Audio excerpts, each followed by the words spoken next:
Hello my dear students, कैसे हैं आप सभी। उम्मीद करता हूँ कि आप सभी एकदम बहुत बढ़िया होंगे। आज हमारे पास हिंदी क्लास 9 का हिंदी का इवनिंग का पेपर आया है और फटाफट से इसके पेपर के सारे सॉल्यूशन हम देख लेते हैं। आपने अभी तक नहीं चेक किया तो फटाफट से आप भी देख लीजिएगा इसे। हम नीचे स्लाइड में लेकर चलते हैं इसे। फर्स्ट प्रश्न जो है आपका गद्यांश वाला है। गद्यांश को ध्यानपूर्वक पढ़ना है और ये सारे प्रश्नों के उत्तर देने हैं। गद्यांश को आप पढ़ लीजिएगा काफी अच्छे से। हम प्रश्नों पर आते हैं। जैसे पहला प्रश्न है, गद्यांश के अनुसार तीसरे संकट का कारण किसे माना गया? जैव विविधता को, जलवायु परिवर्तन को, भूकंप को या फिर अपशिष्ट को? इसका सही उत्तर हो जाएगा ऑप्शन नंबर डी, अपशिष्ट को माना गया है यहाँ पर तीसरे संकट का कारण। जीरो वेस्ट सिटी से क्या अभिप्राय है? जीरो वेस्ट सिटी से मतलब अपशिष्ट उत्पादन शून्य करना, पर्यावरण को बचाना, अपशिष्ट का निस्तारण करना या बिजली की खपत को कम करना। इसका सही उत्तर हो जाएगा ऑप्शन नंबर सी, अपशिष्ट का निस्तारण करना। ग की बात करें तो कथन कारण आर को पढ़कर उपयुक्त चुनने हैं। यहाँ पर कथन का मतलब है शहरों में कूड़ों के पहाड़ बनते जा रहे हैं और कथन दे रखा है, कारण दे रखा है अपशिष्ट के निस्तारण का उचित प्रबंध नहीं है। ये दोनों ही बातें सही हैं और ये जो है इसका कारण भी है अच्छे से। तो कथन आपका ऑप्शन नंबर सी एकदम सही हो जाएगा। कथन ए सही है और कारण आर कथन ए की सही व्याख्या कर रहा है। अगले प्रश्न पे आ जाते हैं। कह रहा है कि कचरे के निस्तारण का उचित तरीका क्या है? उसे दोबारा उपयोग करना, पानी में डालना, जलाना या फिर जमीन में गाड़ना? इसका सही उत्तर हो जाएगा ऑप्शन नंबर ए, दोबारा उपयोग करना। ड की बात करें तो अपशिष्ट के कारण किसको नुकसान पहुंचता है? सड़क के निर्माण में, पर्यावरण में, मानव स्वास्थ्य पर, बिजली उत्पादन में, खपत पर या वैज्ञानिक अनुसंधान पर? ऑप्शन नंबर बी इसका सही उत्तर हो जाएगा, पर्यावरण में, मानव स्वास्थ्य पर इसका असर पड़ता है।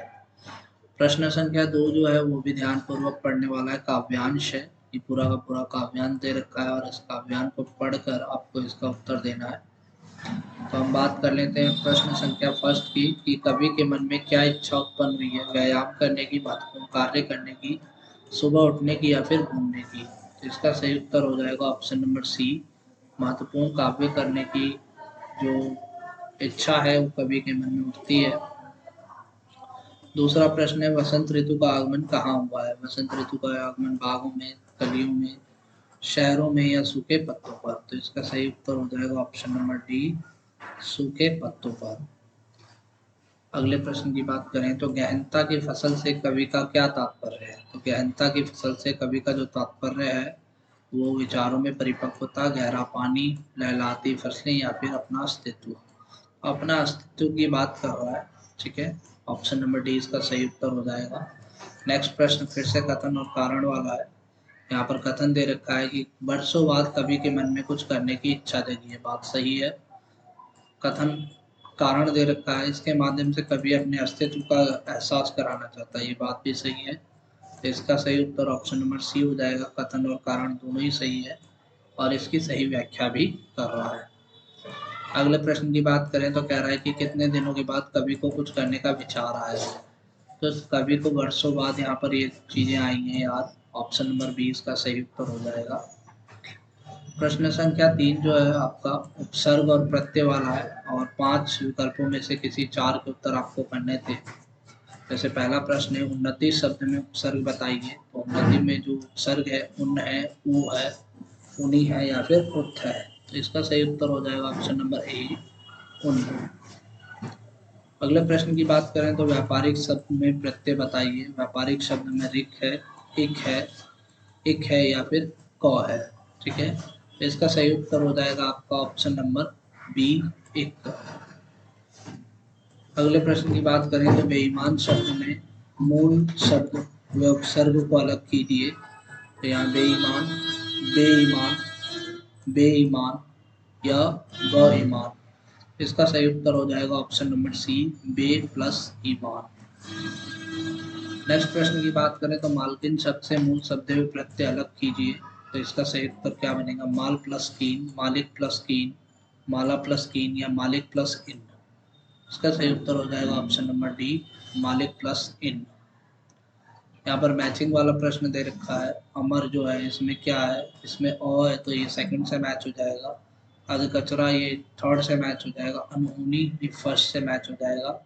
तो फर्स्ट का सेकंड से मैच होएगा, फर्स्ट का सेकंड से मैच होएगा, एक ही ऑप्शन है इसमें, ऑप्शन नंबर बी, ये सही उत्तर हो जाएगा। चौथे प्रश्न की बात करें तो ये समास पर आधारित कुछ प्रश्न दे रखे थे। 5 प्रश्नों में से किसी 4 के उत्तर आपको करने हैं। पहला प्रश्न जो है, पंचमुखी में कौन सा समास है? तो पंचमुखी में अगर हम समास की बात करें तो यहाँ पर ऑप्शन नंबर सी द्विगु समास है पंचमुखी के अंदर।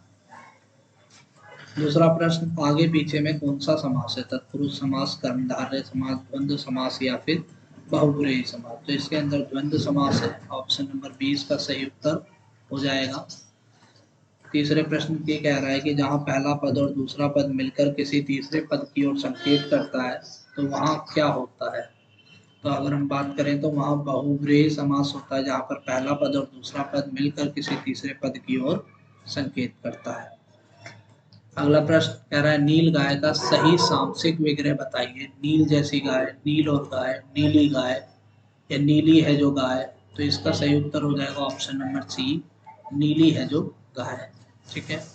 ड में कॉलम 1 और कॉलम 2 का मिलान करना था आपको, तो यहाँ पर फर्स्ट का जो है वो सेकंड के साथ मैच हो जाएगा, और चौराहा जो है वो जो है थर्ड जो है वो थर्ड के साथ मैच होगा। फर्स्ट जो है सेकंड जो है फर्स्ट के साथ मैच होगा, तो ऑप्शन नंबर सी यहाँ पर एकदम सुटेबल उत्तर हो जाएगा, ऑप्शन नंबर सी। आगे बात करें तो प्रश्न संख्या 5 में कह रहा है, अर्थ की दृष्टि से वाक्य भेद बताने हैं। 5 में से कोई 4 का उत्तर देना है। पहला प्रश्न, निम्न वाक्यों में विधानवाचक वाक्य बताइए। किताब मेज पर नहीं है, तुम कक्षा में बैठ जाओ, शायद आज बारिश होगी, कल मेरे कुछ दोस्त आएंगे। ऑप्शन नंबर सी एकदम सही उत्तर हो जाएगा, कल मेरे कुछ दोस्त आएंगे। अगले प्रश्न की बात करूं तो वाक्य का प्रकार बताइए। बच्चे आज स्कूल नहीं जाएंगे। निषेधवाचक वाक्य, प्रश्नवाचक, विधानवाचक या फिर संकेतवाचक? इसका सही उत्तर हो जाएगा निषेधवाचक वाक्य। आगे बात करें नेक्स्ट प्रश्न की, तो वाक्य का प्रकार बताइए। अरे तुम आ गए, ये वाक्य है अरे तुम आ गए, और इसमें बताना है आपको संकेतवाचक है, प्रश्नवाचक है, विस्मयदिबोधक है या फिर विधानवाचक है? तो इसका सही उत्तर हो जाएगा ऑप्शन नंबर बी, विस्मयदिबोधक। अगला प्रश्न, मुसाफिर अपनी मंजिल पर पहुंच चुका होगा, वाक्य का भेद बताइए। तो ये प्रश्नवाचक है, संदेहवाचक है, संकेतवाचक है या फिर निषेधवाचक है? इसका सही उत्तर हो जाएगा ऑप्शन नंबर डी, संकेतवाचक। अगले प्रश्न की बात करें तो ये पत्र आज ही भेज देना, वाक्य का भेद बताइए। आज्ञावाचक है, विधानवाचक है, संदेहवाचक है या फिर निषेधवाचक है? इसका सही उत्तर हो जाएगा ऑप्शन नंबर ए, आज्ञावाचक वाक्य। छठा प्रश्न जो है वो अलंकार पर आधारित है। 5 में से कोई 4 करने थे आपको। पहला प्रश्न, कालिंदी फूल कदम की डारण में कौन सा अलंकार है? यमक अलंकार, अनुप्रास अलंकार है, श्लेष अलंकार है या फिर उपमा अलंकार है? तो इसका सही उत्तर हो जाएगा आपका अनुप्रास अलंकार। आगे बात करें तो कर का मन का डार के, मन का फेर, पंक्ति में कौन सा अलंकार है? तो यहाँ पर सही उत्तर हो जाएगा ऑप्शन नंबर सी, यमक अलंकार। आगे बात करें ग की, तो किस काव्य पंक्ति में उपमा अलंकार है? तो इसका सही उत्तर आपका ऑप्शन नंबर बी हो जाएगा, काली घटा का घमंड घटा। अगला प्रश्न, निम्न पंक्ति में से किस पंक्ति में रूपक अलंकार नहीं है? तो आपका सही उत्तर हो जाएगा ऑप्शन नंबर डी, पायो जी रतन धन पायो। ड की बात करें तो फैली खेतों में दूर तलक मखमल सी कोमल हरियाली, पंक्ति में कौन सा अलंकार है? तो यहाँ पर सही उत्तर हो जाएगा आपका ऑप्शन नंबर ए, यमक अलंकार। 7वां प्रश्न पूरा का पूरा पैराग्राफ पर था, और इसमें पहला प्रश्न कह रहा है, लेखक ने साहित्यिक पुरखे शब्द का प्रयोग किसके लिए किया? और ये किया है किसके लिए? प्रेमचंद के लिए। ऑप्शन नंबर 20 का सही उत्तर हो जाएगा। जूता फटने से क्या बाहर दिखाई दे रहा है? जूता फटने से अंगूठा दिखाई दे रहा है, ऑप्शन नंबर सी इसका सही उत्तर होगा। ग की बात करें तो लेखक के अनुसार साहित्यिक ने कब मुस्कुराने की कोशिश की होगी? ऑप्शन नंबर सी इसका सही उत्तर है, फोटोग्राफर ने जब रेडी प्लीज कहा होगा। नेक्स्ट प्रश्न, लेखक को प्रेमचंद की मुस्कान कैसी जान पड़ती है? ऑप्शन नंबर विचित्र और व्यंग से भरी। ठीक है। ड की बात करें तो प्रेमचंद फोटो के माध्यम से किन लोगों पर व्यंग कर रहा है?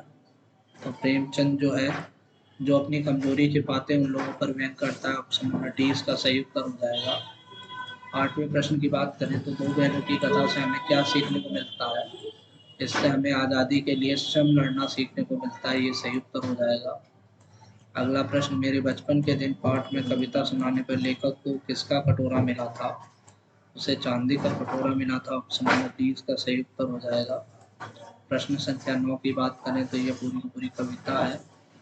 यहाँ पर पहला प्रश्न है, अपने आप को रोमांचित कौन महसूस कर रहा है? अपने आप को रोमांचित पृथ्वी महसूस कर रही है। ऑप्शन नंबर 20 का सही उत्तर है। नेक्स्ट प्रश्न, कवि ने अरहर सनई के फूलों की तुलना किससे की है? सोने के हार से की है। ऑप्शन नंबर 20 का सही उत्तर है। ग की बात करें तो सरसों के फूलों से किसकी महक आ रही है? तेल की महक आ रही है। ऑप्शन नंबर डी इसका सही उत्तर होगा। तीसी के फूलों की तुलना किससे की गई है? तो ये नीलम की कलियों से की गई है। ऑप्शन नंबर सी इसका सही उत्तर है। आगे बात करें तो हरियाली युक्त धरा से कौन झांक रहा है? तीसी झांक रही है। ऑप्शन नंबर 20 का सही उत्तर हो जाएगा।